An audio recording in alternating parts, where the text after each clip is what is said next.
Greetings, Craddock here today with a Firebird matching missile build. This is going to be a speed build for next season, coming up hot, I would say, as we are igniting and combusting enemies using our Disintegrate, and then the Magic Missile Conflagrate, our sanctified power this season. So an upfront mention here, the D3 planner in this video will mostly display the Aughild setup. That's because this was before they revised the Guardian's 2-piece to increase to 100% increase to your intelligence and your vitality. Now it is very much worth doing and placing in the Firebird setup. One of the cool things about this configuration is that it gives you so much toughness to your shield stack that you can absorb grotesque shots, molten explosions. You can tank those without your squirts dropping. It's just insanely nice quality of life. On top of that, the break even for the Guardian set has, you could say, moved up in Paragon. So you're going to be wearing the Guardian set a lot longer. Even if you're only considering the offensive aspects of the Aughild set, it's going to break even about 1830 Paragon. If you're including the defensive side as well, which you should be doing with a Squirt setup because that's a potential increase there as well, this can go all the way to about 2900 Paragon. So somewhere in between those two amounts is likely a good medium to where you should choose to swap into Aughild's. The Guardian set will double the stats that you get from items and from gems in gear. They will not enhance augments, however. We've opted for rubies. You can opt for rubies or emeralds here to give you doubled armor benefits from these gems via strength or dexterity. And this is slightly better than if you were to opt for amethysts to get additional vitality. We already have a lot of base vitality, and this is just slightly better. Notably, the Guardian's 2-piece has swapped with the 3-piece for this particular build since we are running the Ring of Royal Grandeur. It doesn't change the build so much, but in the rest of the video, it might display 2-piece like it says here. Just know that this is moved to the 3-piece. Additionally, we have the revision coming into next season. The number of missiles has been reduced from 20 to 10, so in the guide I may reference 20 missiles. Just know that the number of missiles has been reduced, and this has dropped the Greater Rift clear potential of the build by about 4.4 tiers, which is reflected in the clears. Initially, I was able to do Greater Rift 125s in 3 to 4 minutes. Now I'm only able to do like Greater Rift 120, 121 in that same time. The follower, you should be at lower paragons, definitely go for that cannot die token, and then you would choose these specific skills on the follower. At higher paragons, you're going to want to make sure you spec out your follower for toughness so that she can survive and still use the gains access to all skills. This would give you a extra second life proc, which is hugely beneficial during the rift, a little bit more additive damage. Cooldown is obviously going to be very good for the build as well. Multiplier with the Captain Crimsons. So this is highly desirable. And the Guardian set now works on followers. It was bugged in the PTR and was not working.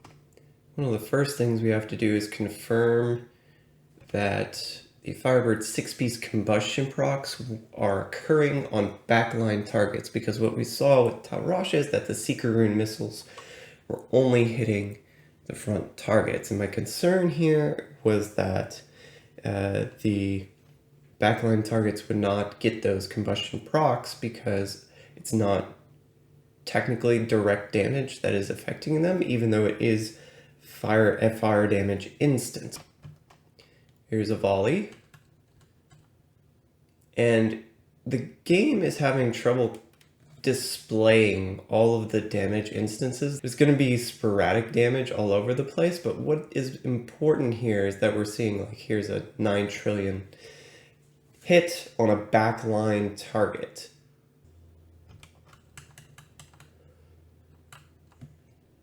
$21 trillion down in the bottom corner in the far back target that pierced through several other enemies. So I think this confirms that we have the case where every fire damage instance is actually causing a combustion proc. That being said, the Seeker Rune missiles do have a weird dynamic where sometimes they will funnel into one specific enemy. This might limit their area of effect when going to attack a crowd of enemies, if that's your intent, right? So oftentimes it is more of a mid-range build rather than a long-range build for this reason. So as you just saw, we confirmed that everything's working as expected, and now we can proceed with the build. Now, something to note here, if you're just new to Firebird or you're just taking a look at this, we're really only dealing damage with our Firebird 6-piece combustion procs. The magic missiles themselves, we don't really care about how much damage they are dealing. So Fragment of Destiny multiplier, Simplicity, Strength, all these multipliers, magic missile damage percent on gear, we don't care about any of those. Because the damage is based off of your Firebird 6-piece procs, indeed, you don't need any area damage with this build, and it's actually more advantageous to just remove it from your Paragon, because it will improve the performance of the game such that you will have less calculations going on throughout the screen at the same time. This is actually very important because the build can go from unplayable to sort of playable if you manage that, right? So PTR, of course, is going to still lag, but on the live servers, I'm expecting that this will perform at least a little bit better attack speed. So flinging out those missiles faster is definitely going to get us more DPS. So we're using the Fragment of Destiny and the Shaman Delseer as attack speed multipliers. These will multiply together to give you 2.25 times attack speed increase. On top of that, we have attack speed modifiers from the weapon, both rings, gloves, the amulet, the Enchantress's Focused Mind ability, and Paragon. In addition to this, we also have the Gogok of Swiftness gem that is going to give us 15% as well. So you can see the totals there. Around 2.38 attacks per second. You need about 2.33 to hit the 11 frame breakpoint, which is going to be your cutoff. This means there's a slight little bit of leeway in the values on attack speed to where you can miss up to 1% regardless of where the 1% is missing. So whether it's a ring or an amulet or your weapon even, you can miss 1% in total. So the attack speed on the amulet will get you 1 breakpoint, and then the Gogok is getting you the rest of the way. And it makes it feel, the build feel a lot smoother, a lot more impactful. You're able to use things like Oculus rings and temporary buffs like the power pylon a lot more readily, and get around, pull, just everything is faster, and that makes the build faster. Since this is a speed build, we want to focus on that a little bit. Now, I mentioned the amulet. Normally you might go for elemental damage here, but you have to consider in this build we only have elemental damage on the source and bracer slot. This would only get us 1.6 over 1.4, which is still a large increase, and I'll put that up on screen.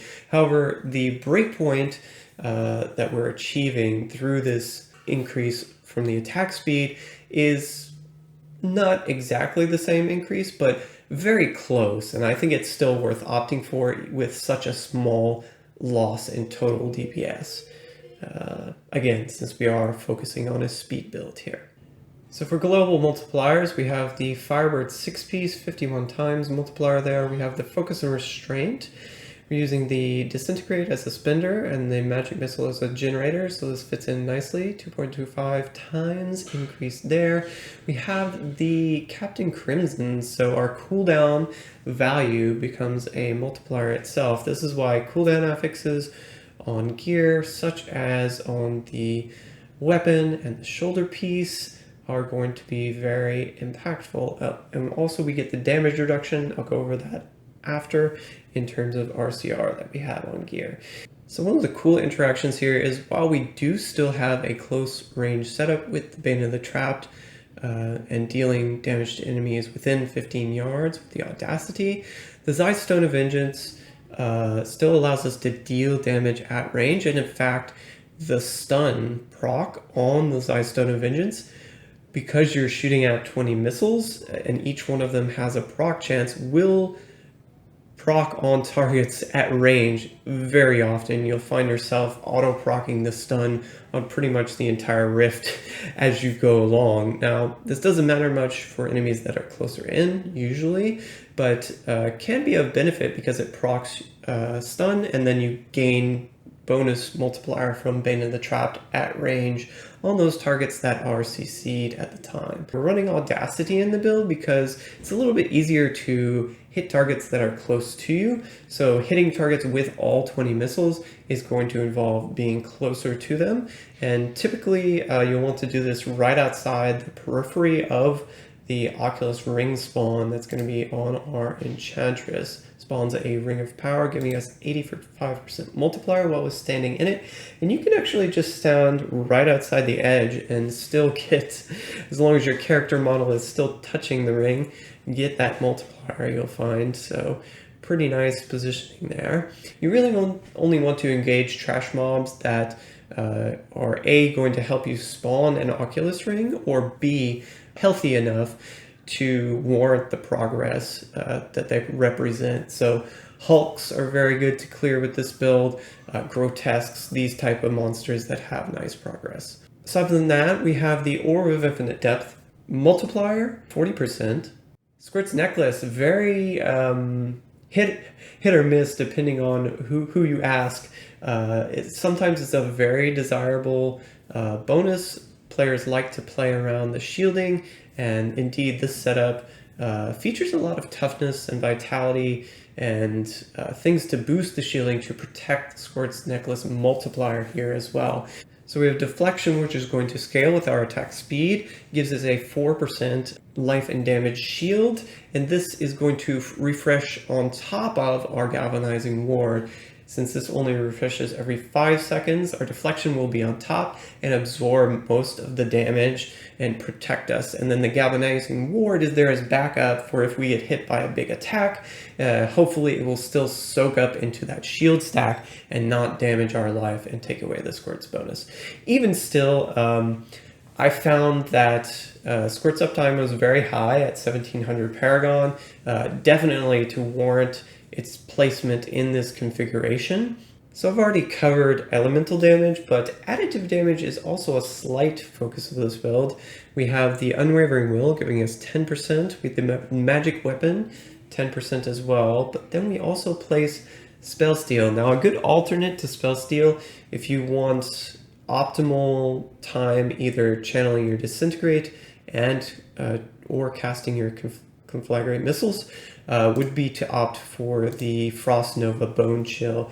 This would mean you could still attack while applying the debuff, and it would be quite nice for that reason. However, I've opted for Black Hole Spell Steal because not only will this give us additional additive damage and it will scale with density, it's also a lot better for the random rifts we're going to get, because we can pull enemies toward our Oculus Ring spawns so that we can benefit from that Audacity bonus a little bit more readily.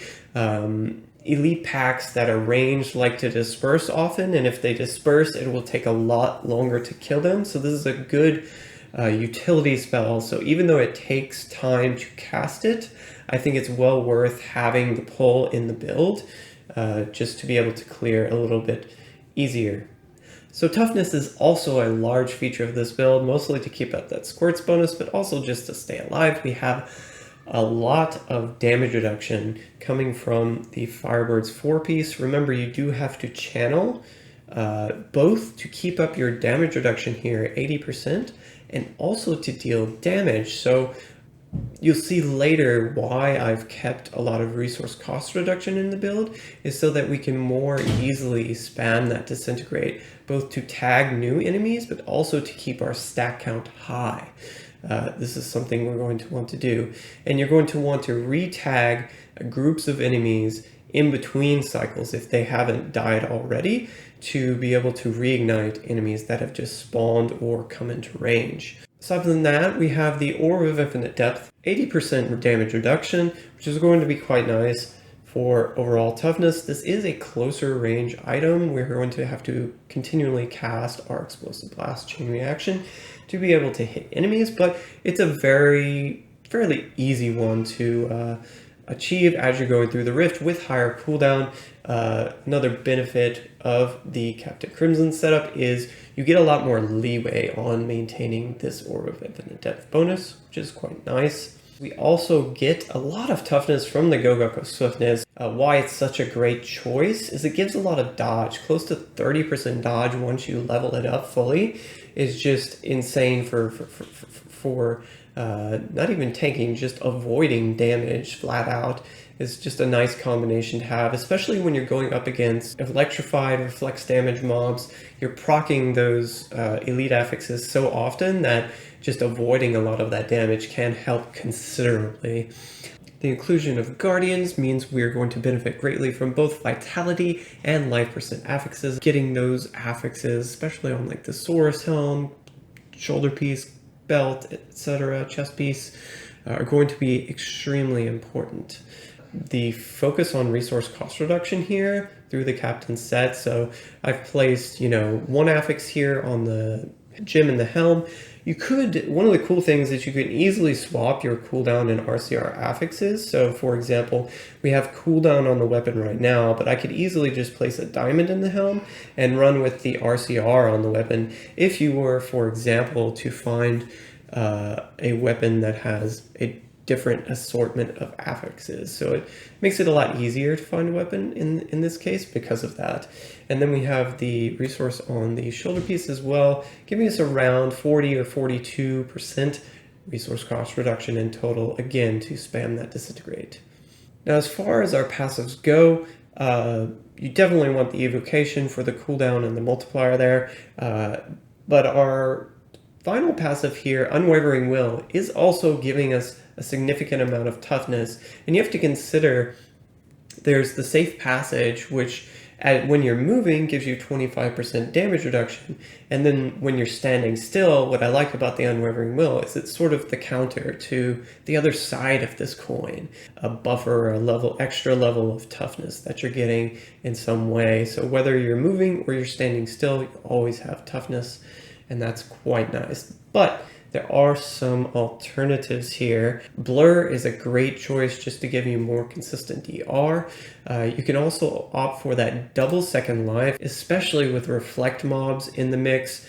This can be a great choice. So Sand Dwellers, Dune Dervishes are extremely dangerous with this build unless you have like a power pylon to burst them down quickly, a conduit pylon to where you stop attacking and let the conduit finish them off, or you have a shield pylon to protect you indefinitely.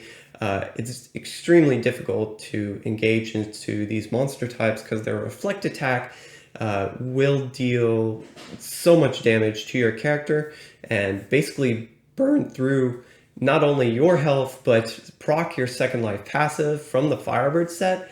And what I found is that it continues to deal damage after you pop back up and become active again. It will still damage you after that and kill you instantly because a lot of your defensive bonuses won't be active anymore. So these reflect monsters, especially important in hardcore, you want to have UA in the build. You want to skip these monsters consistently because they will. It's so dangerous. It's so dangerous. Even still, if you want to dance with the blades, you can try it, but just know that you're going to be giving up some gem levels in the process, right? Indeed, when you get to the Rift Guardian, you at most only have to spend 10-20 seconds, something like that, to burst down the Rift Guardian. So I think it's a great pairing. If you do want to run a slower clear build at a higher rate of Rift, there is that option. You can choose either setup and replace. In this particular configuration, I would replace the Zystone of Vengeance with Stricken, just because you want that toughness.